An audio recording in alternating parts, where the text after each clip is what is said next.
Olá pessoal, estamos começando aqui a nossa transmissão. Tudo bem, Dimas? Bem-vindo, bem-vinda Renata, muito bom ter vocês aqui conosco. E nós estamos juntos aqui esperando o nosso convidado, daqui a pouco o nosso convidado especial chega e é muito bom ter vocês aqui nessa caminhada, ok?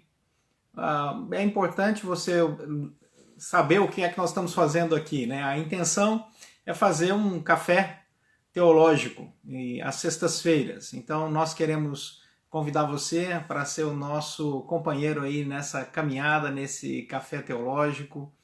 E nós queremos aqui convidar amigos, teólogos, para pensar um pouco mais nessa área tão gostosa que é o campo do conhecimento da palavra de Deus.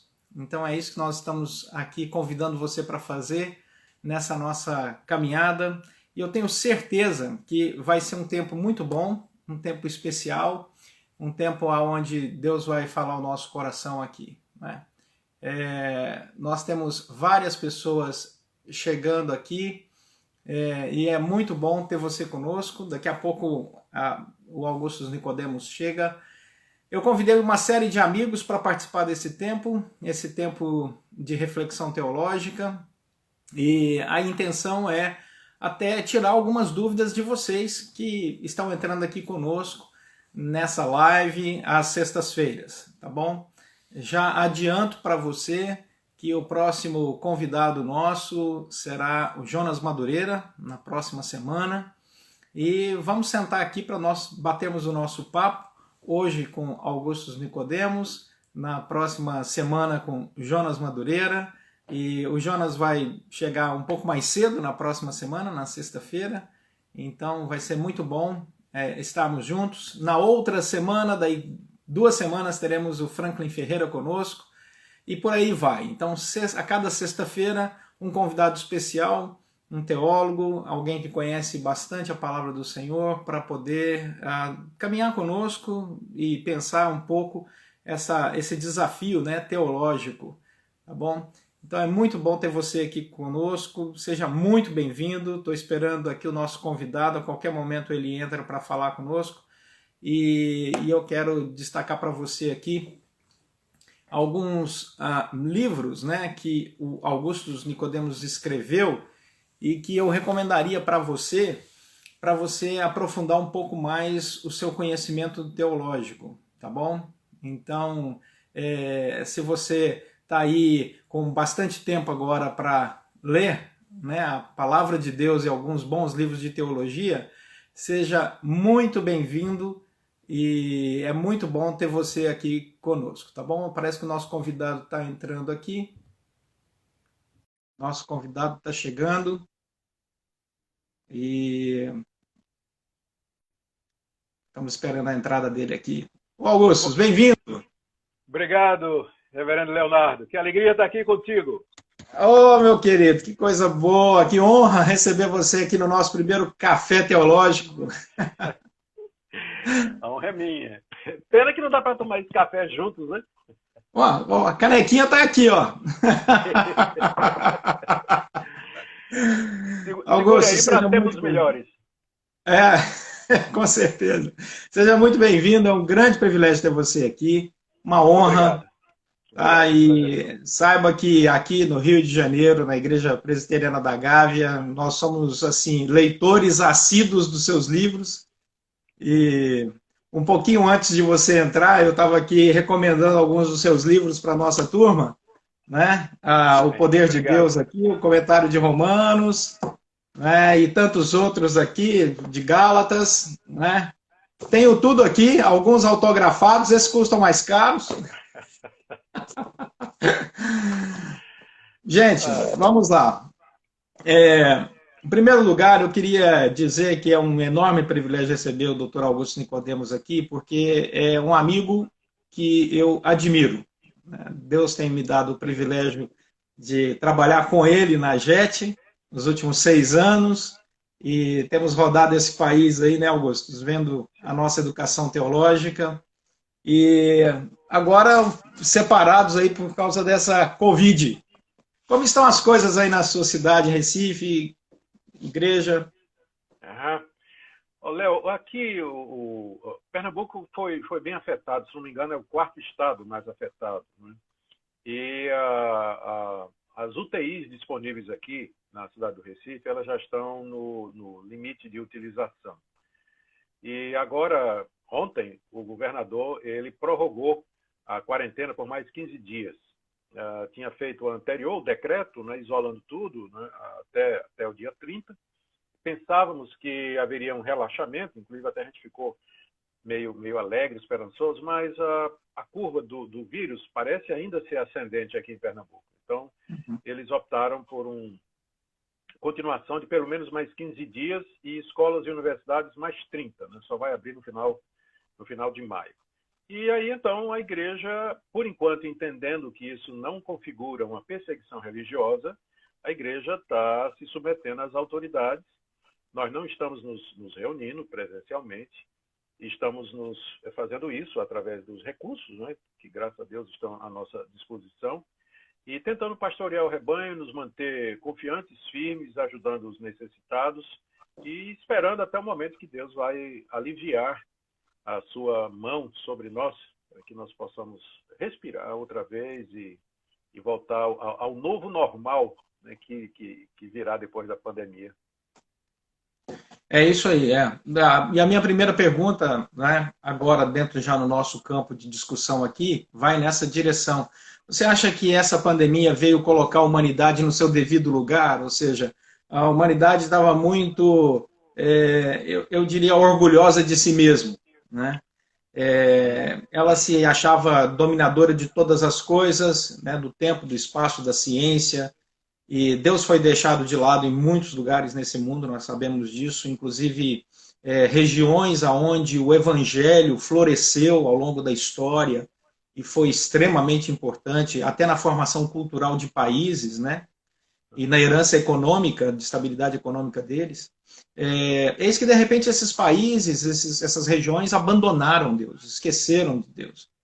E agora você vê muitos líderes mundiais, por causa da pandemia, voltando a palavra Deus, pelo menos a palavra Deus, aos seus discursos, o que antes era impensável.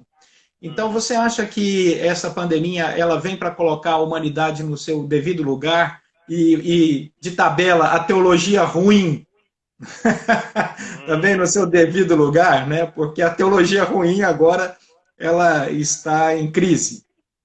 Isso. Eu vou dividir, então, a resposta nesses dois pontos aí, né, que você já observou com tanta clareza. Eu não tenho a menor dúvida de que, ocasionalmente e com uma certa frequência, Deus vem visitar a humanidade em juízo exatamente para fazer com que nós reconheçamos a nossa pequenez, a nossa limitação e para mostrar o quanto nós dependemos dele. Em menos de 3 meses, Léo, o sistema desse mundo foi desestabilizado. A economia, né, impotente para resolver esse assunto, e vai ser extremamente impactada com o que está acontecendo. A política. Você vê que os acordos políticos, os tratos políticos, as convenções políticas, elas não conseguiram nem deter, nem minorar o que está acontecendo. A ciência bate cabeça. Você ora vê um pesquisador, vou pegar, por exemplo, o caso do isolamento, se é vertical ou horizontal. Não há concordância entre os chamados cientistas. O uso da hidroxicloroquina, não há consenso a respeito disso. Remédios que são realmente úteis, não há consenso. A ciência não sabe se o confinamento é melhor ou não. E o que é pior, eu estou cansado de ver gente fazer previsão do pico. Aqui no Brasil, eu me lembro que quando começou há 3 meses atrás, o pico vai ser no início de abril. A gente se preparou, aí o pessoal disse, não, vai ser agora no meio de abril. E agora o pico já está sendo anunciado para o meio de maio. Esse pessoal está igual a certas seitas que ficam marcando a data da vinda de Jesus e não acertam. De maneira que quando eles fazem uma predição, a gente já perdeu a confiança. Né? Então, a ciência foi desmoralizada, né? Vem sendo desmoralizada. Economia, política, ciência, a própria medicina, né? Desafiada, tão dignificada e exaltada medicina, também desafiada aí, se vê impotente, jogada às cordas, né, por esse vírus aí. Tudo isso é Deus dizendo: vocês são criaturas caídas, vocês são vulneráveis, vocês são dependentes de mim.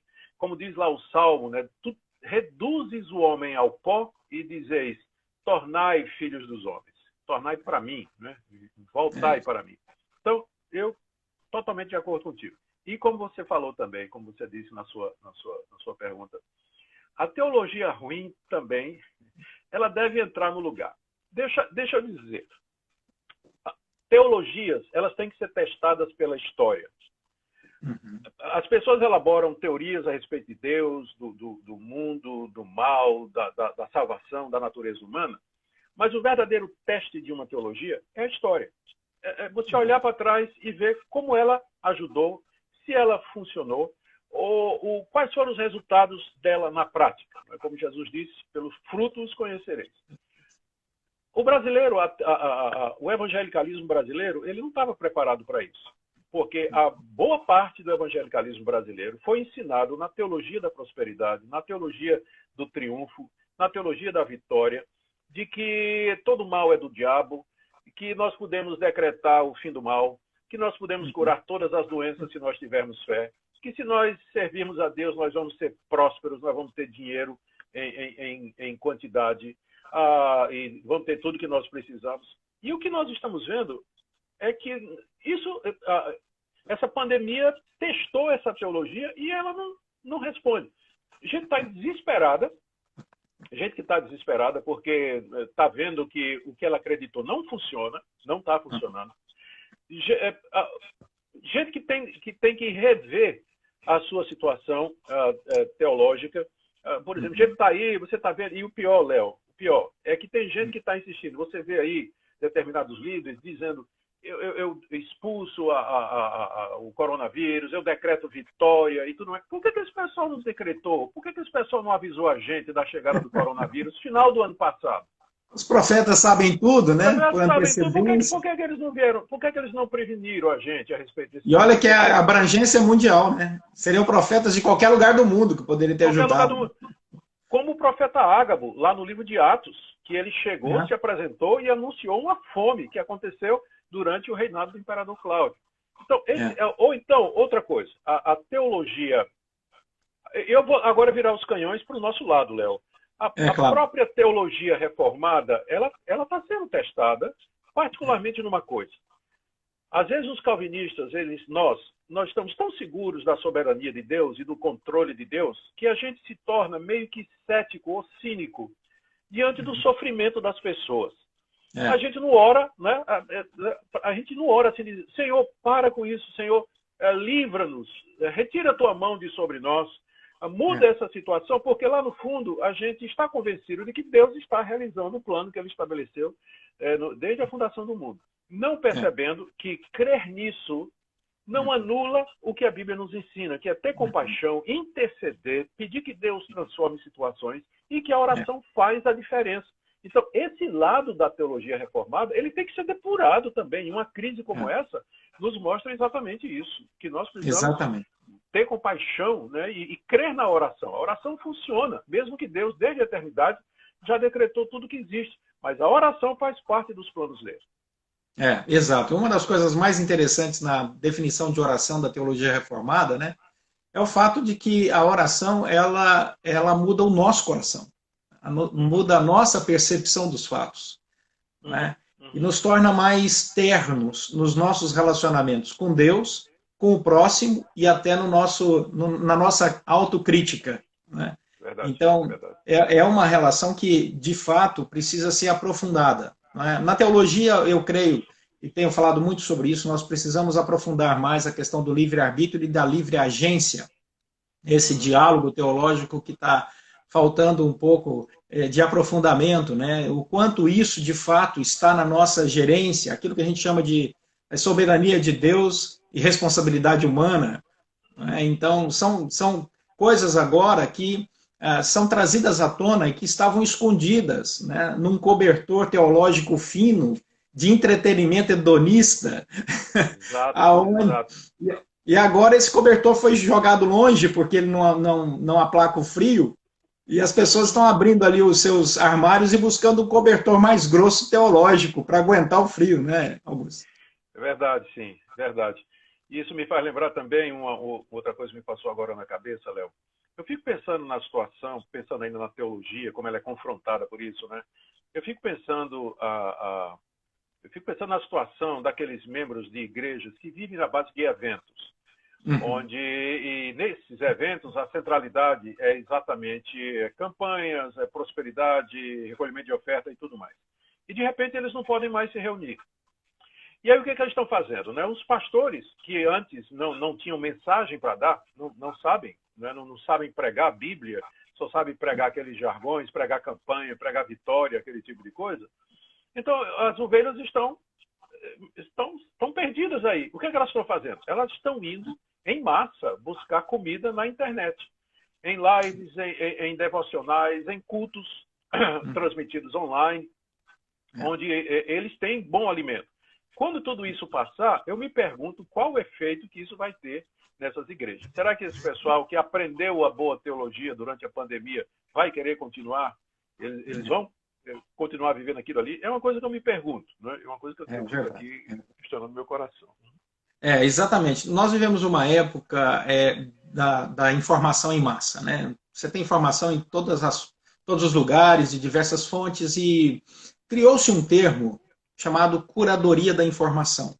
A curadoria da informação é aquela que te ensina a pegar a informação que é relevante, né, e aquela que não é relevante para aquilo que você precisa, você descarta. Aquilo que é verdadeiro daquilo que é falso. Né? Então, o famoso aí fake news, tomando conta dos noticiários e tal, isso nada mais é do que a curadoria da informação. Né? Então, é uma maneira mais simples de tratar um conceito mais complexo. Você acredita, então, Augusto, a partir do que você está desenvolvendo aí, dessa linha de raciocínio, que eu concordo plenamente com ela, que esse momento ele está depurando a teologia entre a grande massa, né, que procura conhecer a palavra do Senhor, tem interesse nessa área tão rica, que é o conhecimento da vontade de Deus a partir do estudo da palavra dele. Você acredita que esse é o momento, então, em que essa curadoria de informação vai fazer toda a diferença e vai gerar, então, os seus filhos e netos a partir desse momento pós-pandemia? É o tempo da curadoria da informação? Sim, o termo é bem interessante, né? O termo é bem interessante. O que eu tenho percebido, reverendo, é que os crentes em geral, eles estão à procura de alimento sólido. Uhum. E eles vão fazer a diferença, essa necessidade vai fazer a diferença na vida deles e vai nortear a escolha daquilo que eles vão assistir. Uhum. Eu tenho para mim que mais e mais eles vão procurar conteúdos que dêem uma explicação bíblica teológica equilibrada para o que está acontecendo, que ofereça esperança, não esperança vã, mas uma esperança bíblica, e que nos confronte com as reações erradas. Temor, medo, histeria, pânico, ira, indignação, mágoa contra Deus. Então, se a pessoa é crente, ela vai atrás de conteúdos que vão cumprir essas finalidades então isso funciona como filtro para elas escolherem. Já nas minhas redes sociais, eu tenho encontrado muita gente dizendo exatamente isso, né? Que eles vêm mudando aquilo que eles costumavam assistir antes e pregadores que eles seguiam antes para pregadores que tenham mais conteúdo e que os ajudem nesse momento. Então, a própria necessidade das pessoas acaba funcionando como um filtro para ela escolher ou para ela detectar o que ela quer. Eu vou dar um exemplo, vou dar outro exemplo do que eu estou dizendo. Toda noite, mais ou menos, geralmente começa às 7 horas e vai até às 10. Quando você entra lá no seu perfil, no Instagram, no Facebook, o que é que você vê? Você vai ver que tem dezenas e dezenas e dezenas de lives sendo oferecidas. O pessoal, os crentes, né, que são milhões no Brasil, eles não podem assistir todas elas ao mesmo tempo, né? Porque elas acontecem ao mesmo tempo. Então ele vai ter que escolher. É. E aí eu creio que essa escolha vai ser mais e mais na direção daqueles que essas pessoas sabem que vão trazer um conteúdo sólido e bíblico e que é necessário para a vida delas. Eu espero, então, que funcione essa curadoria, né? Ela tenha esse funcionamento através dos critérios que a própria necessidade vai impor na hora de você escolher, já que você não pode escolher tudo, né? Então, você vai escolher aquilo que vai alimentar a sua alma. E eu espero que seja bom para a igreja isso. Eu também. Aí é a hora da nossa teologia nos fazer descansar, né? Deus está no controle de tudo e todas as coisas cooperam para o bem daqueles que amam a Isso. Deus, fazendo uma análise muito superficial desse texto, mas é para que aquele que está interagindo conosco aqui possa entender que o nosso coração está tranquilo, né, Augusto? O nosso Amém. coração está Amém. tranquilo. Agora, dá uma ajuda para o nosso público, né? É, o, é, qual seria o caminho para aproveitar esse tempo que o pessoal está em casa, né? Mesmo em home office, está ganhando tempo porque não está no trânsito, então dá para ler mais, dá para participar mais das interações pela internet. Qual seria aí para o cristão comum, né? Qual seria o caminho para ele aprofundar ainda mais um conhecimento saudável da sua teologia? O que você sugeriria para ele? Certo. Graças a Deus existem muitas opções hoje, reverendo. E todas elas totalmente disponíveis. Primeiro, a leitura da Escritura. A pessoa tem que fazer um plano de leitura bíblica, de forma que, de maneira consistente, ele vá se apropriando cada vez mais do conteúdo bíblico. Um plano muito simples é você começar no Novo Testamento, pelos Evangelhos, ler o livro de Atos, depois ir para o livro dos Salmos, alguns livros históricos do Antigo Testamento, voltar para as cartas de Paulo, ficar alternando assim. Tem dezenas de bons planos de leitura disponíveis aí gratuitamente na internet. Todos eles muito bons e enfocando um determinado ângulo. Então, mas o importante é que a pessoa tenha um projeto, que ele faça uma leitura sistemática da Escritura. Não é simplesmente assim todo dia abrir em qualquer lugar e ler lá, ou então pegar lá o aplicativo dele e ver qual versículo do dia ou qualquer coisa assim, mas fazer um projeto. Segunda coisa, ele deve fazer isso usando, pelo menos, eu dou uma sugestão, é o que eu costumo fazer. Eu leio e oro sobre o texto que eu leio. Eu estou lendo a Bíblia em sequência. Eu agora estou no livro dos Salmos, mais uma vez, né? E à medida que eu vou lendo os Salmos, eu vou orando sobre aquilo que tem ali. Tem algum pecado a confessar? Tem algum louvor a prestar a Deus? Tem alguma súplica a oferecer? Alguma intercessão por alguém? Então, eu deixo a leitura da Bíblia guiar as minhas orações. E isso me faz um bem enorme, porque às vezes a pessoa está lendo e não sabe nem pelo que orar, está meio confuso, então a Bíblia serve de orientação. Também, hoje em dia, há muita literatura disponível.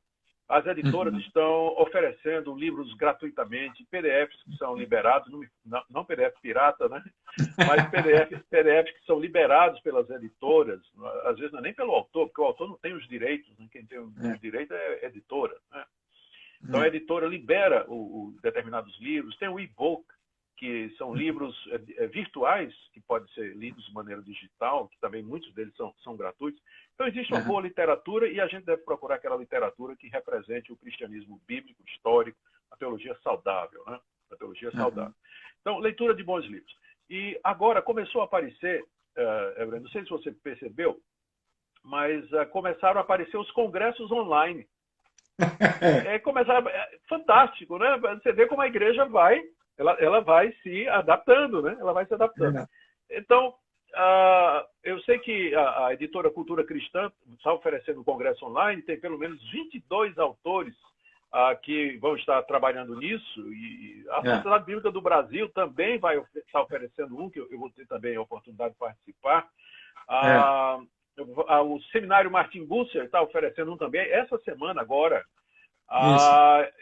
Aqui na Primeira Igreja do Recife, a gente já está organizando um para maio, que é a igreja pós-pandemia. Então, já existem disponíveis congressos online que são gratuitos. A pessoa precisa apenas fazer uma inscrição, né, dar os dados lá, e-mail e tudo mais, e às vezes até para sorteio de livro, alguma coisa assim. Então, escolher bons eventos para participar. E acompanhar pastores de referência, né? Pastores de conteúdo na internet. Lives deles, blogs, publicações, vídeos. Isso tudo ajuda aí o nosso ouvinte a aproveitar bem o tempo. Uma outra pergunta para você, Augusto, que partindo da minha própria experiência, eu estou aqui no meu gabinete, né, porque eu tenho essa facilidade, e nós somos apaixonados por livros, mas o que é que mais te atrai no estudo da teologia? Por exemplo, vou explicar um pouco a minha pergunta para você. Eu fico impressionado com a conexão teológica e com a coerência em toda a Escritura Sagrada. O fato de que você, quando começa a estudar mais profundamente, você vê uma intencionalidade divina nesse processo de conectividade de toda a Escritura Sagrada. Por exemplo, você vai ler lá João, o Evangelho de João, ele diz, olha, no princípio era o Verbo estava com Deus e o Verbo era Deus. Aí você vai ler 1 João, ele começa dizendo exatamente a mesma coisa, né? Que Jesus estava lá no princípio. Aí você pega lá a palavra grega, você vai estudar um pouco mais, vai descobrir que isso já foi citado na Septuaginta, lá em Gênesis 1, né? No princípio criou Deus os céus e a terra, e que há uma intencionalidade de ligar Jesus Cristo com o Deus criador de todas as coisas de Gênesis 1. Isso é apaixonante. Sem né? dúvida. Você pega Colossenses e vê Paulo falando sobre isso já no primeiro capítulo, né? E aí tudo se conecta. Então, o que é que eu fico atraído por essa conectividade? O que é que te atrai teologicamente no estudo da palavra? Leon, uma das coisas que me atrai mais é a relação entre a fé bíblica, que é exposta nas Escrituras, e o raciocínio humano. Deixa eu explicar. Eu passei por uma crise de fé muitos anos atrás, cerca de 30 anos atrás, quando eu estava, quase 30 anos atrás, quando eu estava fazendo o meu doutorado. E eu fui confrontado mesmo por argumentos racionais, por uma crítica baseada na razão e método científico e tudo mais. E pela graça de Deus, eu saí dessa crise crente em Cristo Jesus. Amém. E a partir daí, eu me interessei profundamente nos meus estudos teológicos pela área mais de apologética, a área, ou seja, de pesquisadores de calibre, filósofos, pensadores, de preferência aqueles que tiveram um passado no ateísmo, no evolucionismo, no darwinismo, e que depois se converteram, e como eles me ajudam a enfrentar os argumentos que os céticos continuam a trazer. São repetidos, né? Mas eles continuam a trazer esses argumentos. Então, por exemplo, o que eu estou lendo agora, já li vários livros aqui na pandemia, de teologia e comentários, mas agora mesmo eu estou focado em reler o livro de C.S. Lewis, Cristianismo Simples e Básico, Mere Christianity. Eu estou lendo no inglês, né, o original.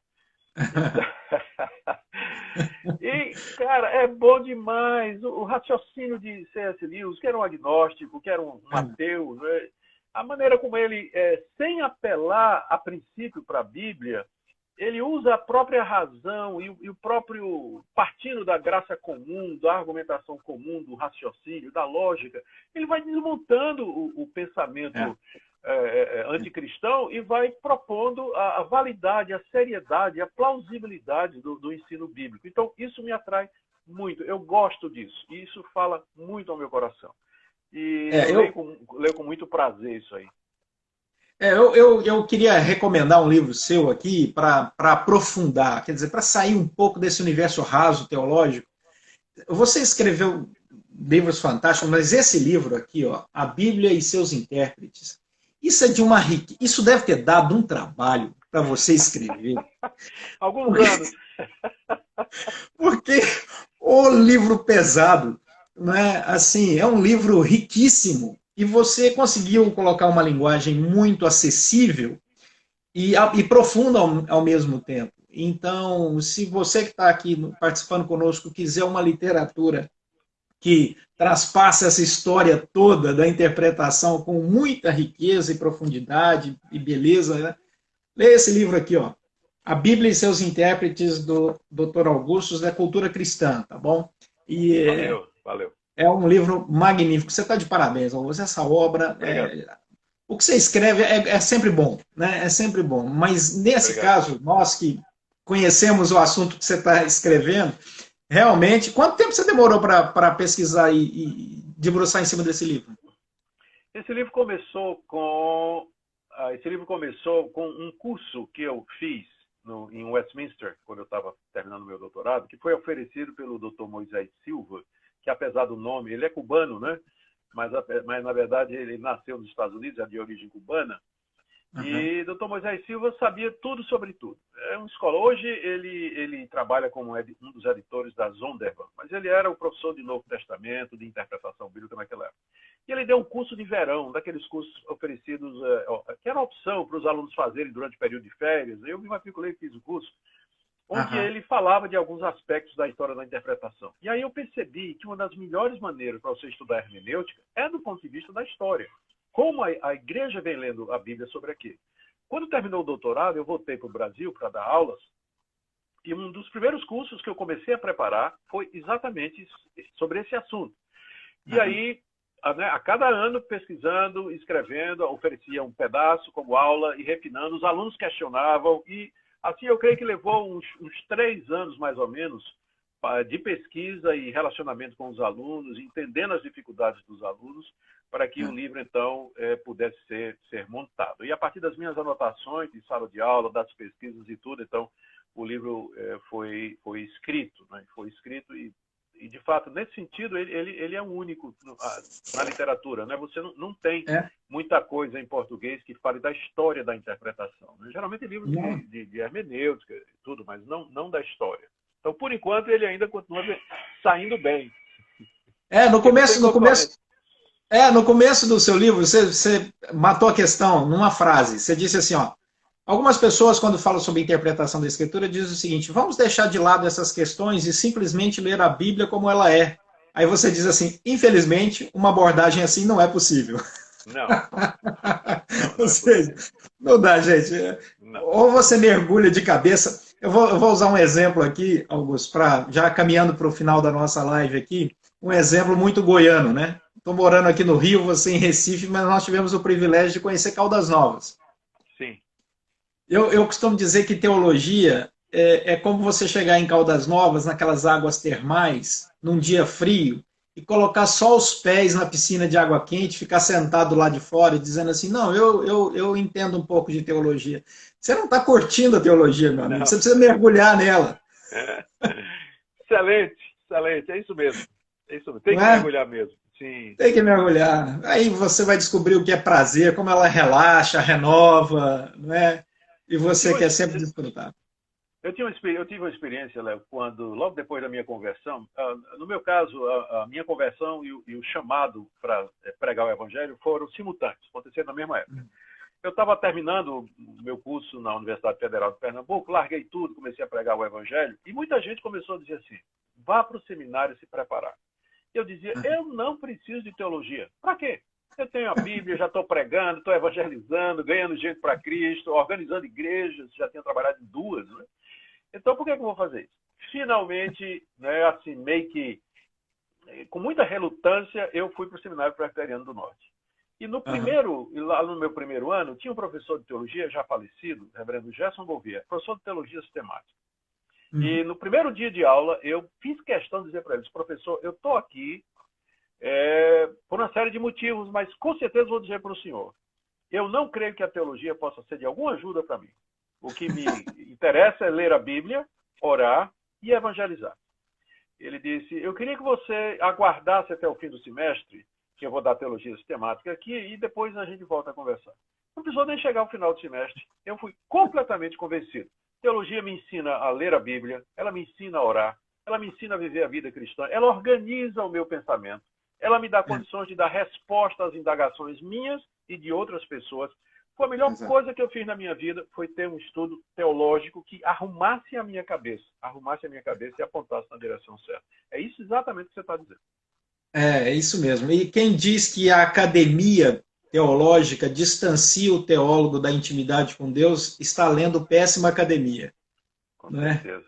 A boa teologia nos Porque leva bem pertinho do Senhor. Ah, bem pertinho, né? E nos coloca no lugar certinho, né? Perfeito. Isso aí. Coloca no lugar certinho. Augustus, olha, muito obrigado. Um enorme privilégio ter você aqui nessa nossa primeira live do Café Teológico. É, Amém. eu me sinto assim muito privilegiado por ser seu colega, amigo, irmão de fé, né? E temos trabalhado aí com tanto esmero na obra do Senhor pela graça de Deus e para a glória dele. E Amém, eu tenho Léo. aprendido muito com você nos seus livros, né, nas suas mensagens e na caminhada. Eu quero dizer aqui para os nossos irmãos que estão nos assistindo, né, e uma coisa, Reverendo Augustus é isso aí, tá, gente? Ele é essa pessoa simples, transparente, profunda, um grande homem de Deus. E eu louvo a Deus pelo privilégio de conhecê-lo, viu, Augusto? Que Deus te abençoe ricamente, a sua família. Dá um abraço na Minca e em todo mundo aí. Darei sim. Obrigado, Léo. Quero dizer também aí para você que está me escutando, seguindo, da alegria de estar com o Léo. Nossa amizade é antiga, não é, reverendo? Oh, Estamos opa, juntos já há bastante tempo e labutando no campo da educação teológica. E eu não tenho muitas pessoas em quem eu consigo confiar teologicamente. Você é uma delas, Léo. Pode ter certeza, né? Você é uma das que eu obrigado, que confio honra. teologicamente. Obrigado, é porque eu te leio. Muito feliz. Obrigado. Um grande abraço e Deus obrigado pelo abençoe. convite. Estou às suas ordens. Um abraço, um abraço. Deus abençoe. Tchau, Amém. tchau. Tchau.